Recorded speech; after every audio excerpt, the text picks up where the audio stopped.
ஸ்ரீ மாத்ரே நமக. ஸ்ரீ குருப்யோ நமக. இன்றைக்கி மீனாட்சி சுந்தரேஸ்வரர் பற்றி, கோவிலை பற்றி சில விஷயங்கள் உங்கள்கிட்ட பகிர்ந்துக்கலான் இருக்கேன். அனைவருக்கும் வணக்கம். ஓம் ஸ்ரீ மீனாட்சி சுந்தரேஸ்வராய நமக. நம்ம நேற்றே நான் சொல்லியிருந்தேன், கோவிலில் அம்மனுக்கு அபிஷேகத்தை நம்ம பார்க்க முடியாது. ஏன்னா அவள் பட்டத்து ராணி அபிஷேகத்தை நம்ம பார்க்க முடியாது. அவங்க திரை போட்டு தான் அபிஷேகம் பண்ணுவாங்க. நம்பர் 1. நம்பர் 2 இங்கே பிராதசாந்தி அப்படின்ட்டு அதிகாலையில் ரூபம் பாலா திரிபுர சுந்தரி ரூபத்தில் இருப்பாள். பாவாடை கட்டிகிட்டு இருப்பாள். அதுக்கப்புறம் 6 to 8 நாளிகை புவனேஸ்வரி ரூபத்தில் இருப்பாள். அதுக்கப்புறம் 12 to 15 நாளிகை கௌரி ரூபத்தில் இருப்பாள். மத்தியானம் ஷியாமலா ரூபத்தில் இருப்பாள். அப்போ உச்சிக்கால பூஜையில் திரிசந்தி ரூபத்தில் இருப்பாள். அவள் மடிசார் புடவை கட்டிட்டு அந்த உச்சிக்கால பூஜத்தில் இருப்பாள்.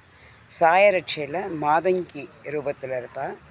அர்த்த ஜாமத்தில் பஞ்சசதி ரூபத்தில் இருப்பாள். பள்ளியறை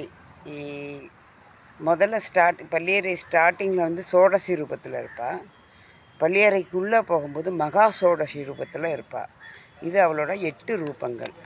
இதில் ஒரே நாளில் கௌரி, ஷியாமலா, மாதங்கி, பஞ்சசதி, ஷோடசதி அந்த 5 ரூபங்களையும் யாருக்கு கிடைக்குதோ அவளுக்கு மறுபிறவி இல்லைங்கிறது உண்மை. இது சத்தியமான உண்மை.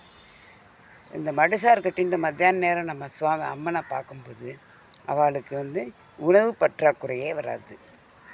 அதே மாதிரி சாயந்தரத்தில் வைரகிரிடம் தங்க கவசம் அந்த அலங்காரத்தில் யார் பார்க்குறாளோ அவளுக்கு தொழில் வளம் நல்லா பெருகுன்றது உண்மை. பாலா திரிபுர சுந்தரி ரூபத்தில் அந்த தீபாரதனையை பார்த்தவா அவள் மனசில் என்ன வேண்டின்றாலும் அது கட்டாயம் நடக்குங்கிறது உண்மை. அதனால் என் தாயின் 8 கால பூஜையை பற்றி இப்போ நான் சொன்னேன். அடுத்து அவளுடைய திருவிளையாடல் உண்மையாக நடந்தது. என் தாய் மீனாட்சி, நம் அன்னை மீனாட்சியின் உண்மையான திருவிளையாடல்.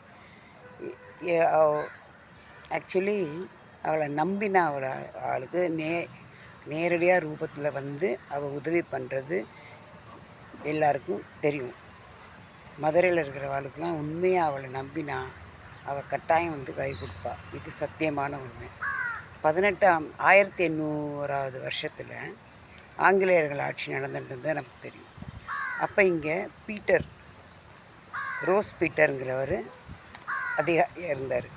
அவர் தினமும் காலையில் குதிரையில் போயின்ட்டுருப்பார். போகும்போது இந்த கோபுரத்தை மட்டும் கும்பிட்டுட்டு போயிடுவார். அவர் ஒரு கிறிஸ்டியன். ஸோ அவர் கோபுரத்தை மட்டும் கும்பிட்டுட்டு போயிட்டே இருப்பார். அப்படி இருக்கும்போது ஒரு நாள் ராத்திரி நல்லா தூங்கின்னு இருக்கும்போது பச்சை கலர் திருமேனி ஒரு 8 வயசு பொண்ணு அவர் ஆற்றுல போய் அவரை எழுப்பி இப்போ உடனே நீங்கள் வெளியே வாங்கன்னு சொல்லியிருக்கார்.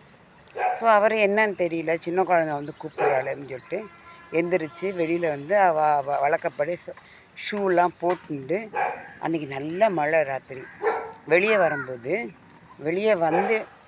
வந்துட்டு இப்படி திரும்பி பார்க்குறார். பெரிய இடி விழுந்து அந்த பில்டிங்கே உடஞ்சிடுது. இது உண்மையாக நடந்தது. இதுக்கு பிரமாணம் இருக்குது.